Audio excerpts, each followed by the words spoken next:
I did it, guys.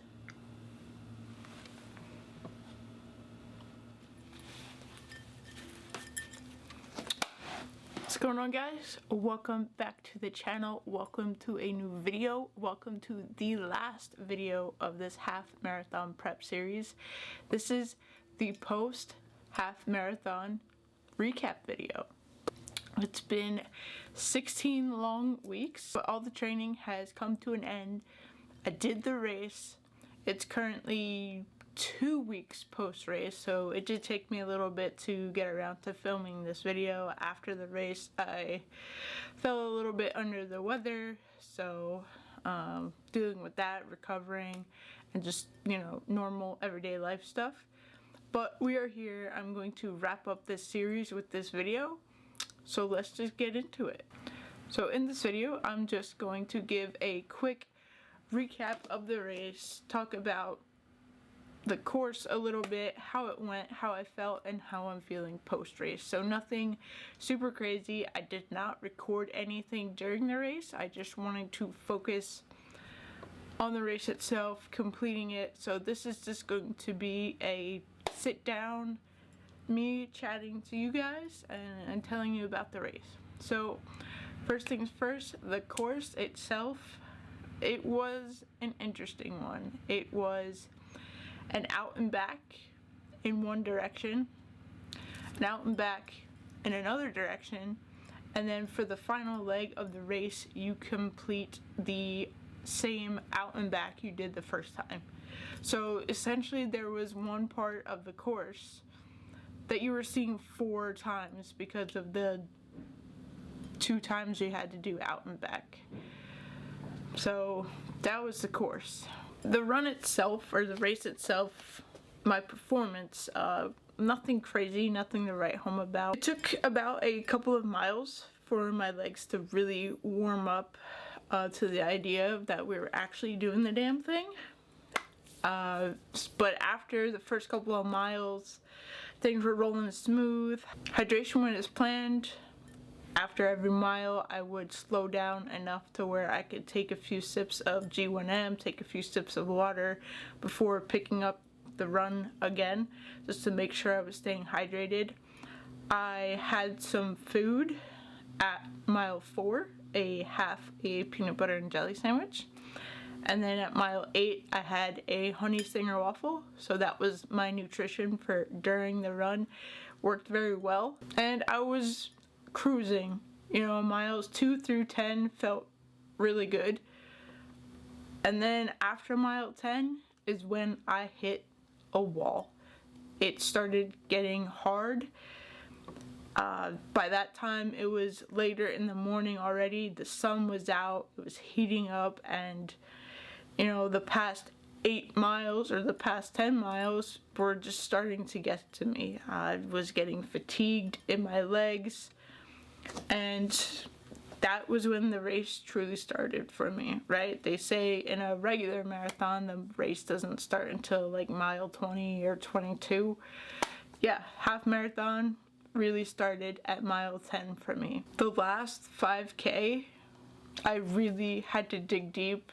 I'll admit, I spent a lot of the last 3 miles walking. You know, I never walked a full mile, like I would alternate walking and running, but a lot of it was walking for those last 3 miles. Right around maybe 12.75 miles or somewhere around there, I linked up, or I was running. I was getting close to the finish, running towards the finish, and one of my friends, like an older brother figure to me really, he met up with me, or found me on the course, and I knew at that point there would be no more walking. I was going to finish, and I was going to finish this thing strong. So he found me, we linked up, and he followed me the rest of the way through that finish line. And it honestly, if he hadn't have found me, I probably would have walked a lot more before I got before getting closer to the finish line, and then, you know, making a sprint through the finish line. But he found me far enough out that, you know, I was already running again, but I knew there was no more stopping. So I'm very, very appreciative of him for that. So yeah, my friend found me, followed me through to the finish. I finished this half marathon in 3 hours, 28 minutes, and 2 seconds. That is not a fast half marathon if you're going by average human being standards, you know, runners. But for me, I was damn proud, right? This was the farthest distance that I've ever run, because the longest training mile, the longest training runs that I did, I did two 11-mile training runs. So the furthest I've ever gone at one time was 11 miles before this half marathon. Like I said, not the fastest, but I'm proud of the effort. I stayed strong. You know, even when it got tough from miles 10 to 13.1, I powered through. I did not quit. Quitting it didn't even come through my mind. It was, you know, what do I need to do to finish? And, you know, if that included walking and alternating walking and running, that's what I did. But I was not going to quit. Now I want to talk a little bit about how I was feeling after the race. After the race, I was exhausted. I didn't go anywhere to celebrate. I didn't do anything to celebrate. I said goodbye to the family that came out to watch me. I stretched out a little bit before hopping back into the car and went straight home, foam rolled, and I showered.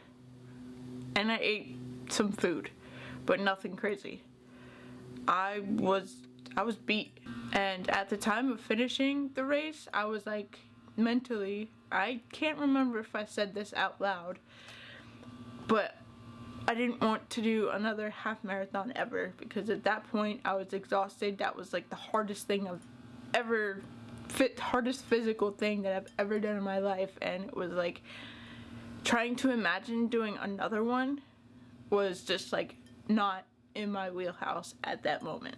Fast forward to the next day, and I was already thinking, okay, I don't feel bad. Like, I woke up and I wasn't even really that sore. Like, I had a little bit of soreness in my lower leg, but nothing super crazy. I could walk, do everything, was fine. And I started thinking, like, okay, you know, this wasn't so bad. I survived. You know, maybe let's make this a yearly thing. And that's currently where my head is at right now. I want to do one of these things a year. For how long? I don't know. It may last a couple of years where I do it, or it may last until I can no longer run. I don't know. But for me right now, to finish out the rest of the year, I did a 5K a few days ago, earlier this week, and that felt good, that felt great. But for the rest of the year, I might try to find another small race, maybe a 10K, push myself a little bit before the end of the year, but nothing crazy physical fitness wise for the rest of the year. I'm going to continue running. I'm gonna bump the running schedule down to 2 days a week on Tuesdays, and do it on Tuesdays and Saturdays. And I'm still going to focus on strength training. So that's going to wrap up this video. That's going to wrap up this half marathon prep series. I know this last video wasn't super exciting, but I just wanted to give you guys a brief recap of how the race went, how I'm feeling afterwards, and what are the plans for my fitness for the foreseeable future. But I want to thank each and every one of you for the support and love that you've shown me throughout this whole half marathon prep on Instagram and through watching these YouTube videos. I hope I've inspired some of you to get out there and start running, or to start running a little bit more than you already are. And yeah, that's pretty much it. So with that being said, we're going to wrap up the video here. Should be a nice short sweet video for you guys. I appreciate all of you for watching. Hope y'all are doing good, and I will catch you in the next video.